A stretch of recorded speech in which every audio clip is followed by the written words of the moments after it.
หน้า519ตั้งแต่ปาปิโฉติเตนะอรัญญวาเสนะปัจจยลาพังปัทยมาโนเป็นต้นไป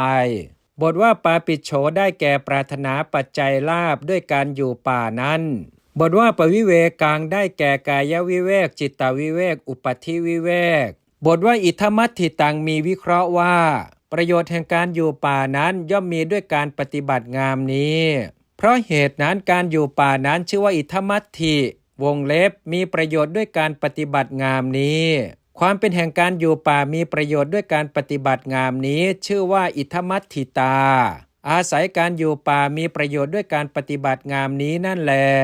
อธิบายว่าไม่อิงโลกามิตรน้อยหนึ่งอื่น2บทว่าอุโปสถังนชานาติได้แก่ไม่รู้จักอุโบสถ9อย่างบทว่าอุโปสถกรรมมังได้แก่ไม่รู้จักอุโบสถกรรม4อย่างต่างโดยชนิดมีเป็นวรรคโดยอธรรมเป็นต้นบทว่าปาติโมกขังได้แก่ไม่รู้จักมาติกา2อย่างบทว่าปาติโมกขุเทสังได้แก่ไม่รู้จักปาติโมกขุเทศ9อย่างแม้ทั้งหมดบทว่าปวารณังได้แก่ไม่รู้จักปวารณา9อย่างปวารณากรรมคล้ายกับอุโบสถกรรมนั่นแลวินิจฉัยในอปาสาธิกะปัญจกะพึงทราบดังนี้อกุศลกรรมมีกายทุจริตเป็นต้นเรียกว่ากรรมไม่น่าเลื่อมใส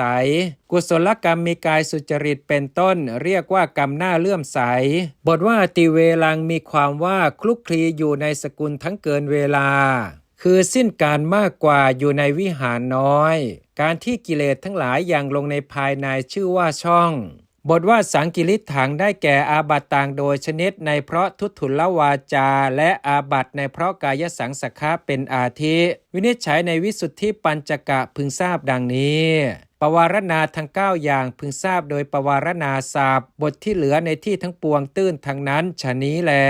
พรรณนาหมวด5จบวินิจฉัยในหมวด6พึงทราบดังนี้2บทว่าชาสามีจิโยได้แก่สามีจิกรรม6เฉพาะในภิกขุปาติโมกข์เหล่านี้คือภิกษุนั้นก็เป็นอันมิได้อัปพานและภิกษุทั้งหลายเหล่านั้นก็เป็นอันพระพุทธเจ้าจะพึงติเตียนนี้เป็นสามีจิกรรมในเรื่องนั้นว่าท่านจงทวงเอาทรัพย์ของท่านคืนทรัพย์ของท่านอย่าได้ฉิบหายเสียเลยดังนี้